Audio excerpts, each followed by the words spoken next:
Hey folks, it's a happy day here on the beach out in Malibu. A little cloudy today, but still beautiful, and I'm here for a reason.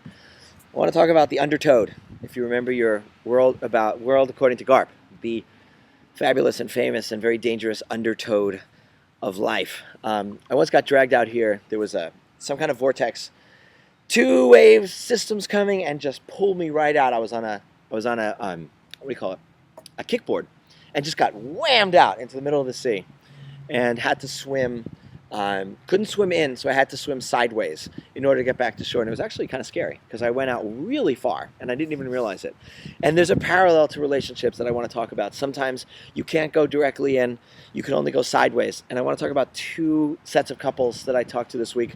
One I was just talking to is an old friend, and they've been married and they have a 2-year-old, and money's tight. And he was asking me basically, should I hang in till the kids are 2 years old, that's 16 years, by the way, little quick math for you, or should I cut bait and run because we're in misery?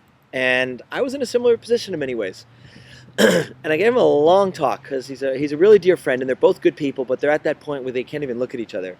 And I started asking some questions, and sure enough, it was the undertow, the undertoad, that was dragging them down. They couldn't even talk about what needs to get handled in their lives in terms of money and affection, and appreciation, and just getting back on their feet emotionally, because, and these are the two big words, and this is the undertow that happens in so many relationships and kills so many relationships. She is, of course, deep in her fear state, which is most women's most core vulnerability, and he is in his shame state, where he's feeling inadequate, that he can't make enough money, that she doesn't respect him.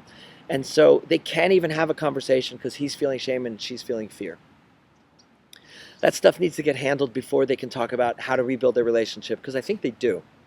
And that's the undertow, right? It's pulled them out. You can't swim against that tide. You can't have that conversation coming back into shore, because the fear and the shame are like those two swells that are the opposite of swells, dragging them out, the two undertows that are dragging them outwards from shore, until she doesn't feel so fearful, and that undertow kind of gets quelled, and until he doesn't feel so ashamed of himself and that undertow gets quelled, they're never going to have a conversation, and they're never going to get out to shore. So they have to swim out to the side, come in, and take care of those really deep currents that tend to destroy people's relationships. I'm going to be talking a lot about this concept. I'm doing actually a program in January on how to handle conflict from the deep levels, not from just the mere communication levels. We're going to talk about all the good communication skills and how to frame sentences and how to frame communication. Very important. But we're really going to talk about that undertow of understanding your own shame if you're a man, your own fear if you're a woman, and understanding your partner's fear and shame, so that you can get rid of that stuff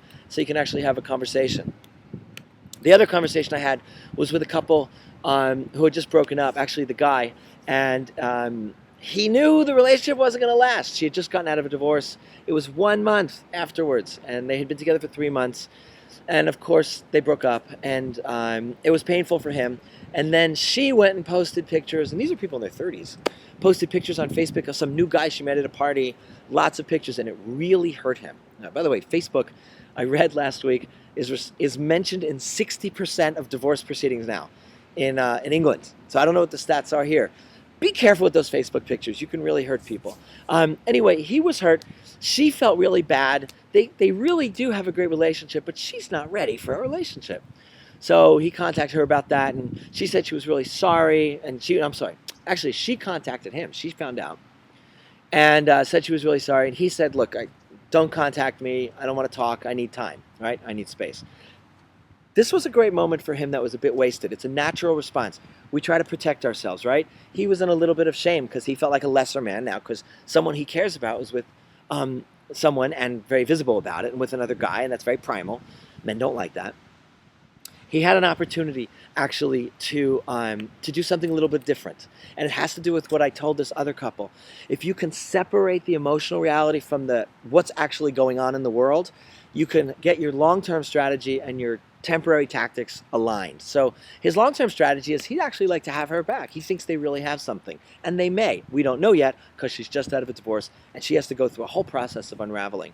So instead of just pushing her away and going into his closed shame space, which is kind of what he did, I can't talk. I'm hurt, and I don't want to talk. Which again is natural. I'm not faulting him for it. I'm just saying there's a deeper approach here if you want. And the deeper approach is to disengage the emotional level from the action. So what that is this. So how can he, as a conscious man, and what we're doing here for both men and women, we're waking up, we're becoming conscious of our habits, conscious of our real feelings, and not being slave to our habits and slave to our feelings. So this is what he could have done if he was hyper conscious about it. He could have said, disengaging her emotional reality from what she did. He could say, listen, got to stand for your rights first. Look, I don't like that you put up the Facebook pictures. That hurt. I have to be honest with you. That really did hurt. However, and here's where you can rise above the situation by getting underneath and getting rid of the undertow. You can say, in my heart, I knew that you're not ready for a relationship yet. It's really soon afterwards, and I understand it's probably a confusing time for you in many ways. I love you. I care about you deeply. I know you care about me deeply. But I also honor that you have a process to go through. So I honor that.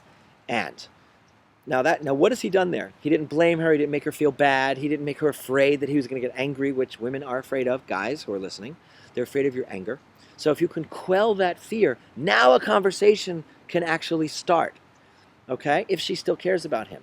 So I told him it would be nice to say something like this. If you want to take those pictures down, that would be a nice gesture to me, because the truth is, I really care about you deeply. And if I'm still single, when you're ready to talk about relationship again, I understand you're going through your process. It would be a really strong foundation for us to know that you care enough about me to take those pictures down. So that would be a nice gesture.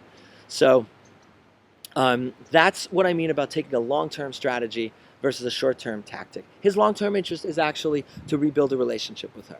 All right? So lesson of the day. Undertows.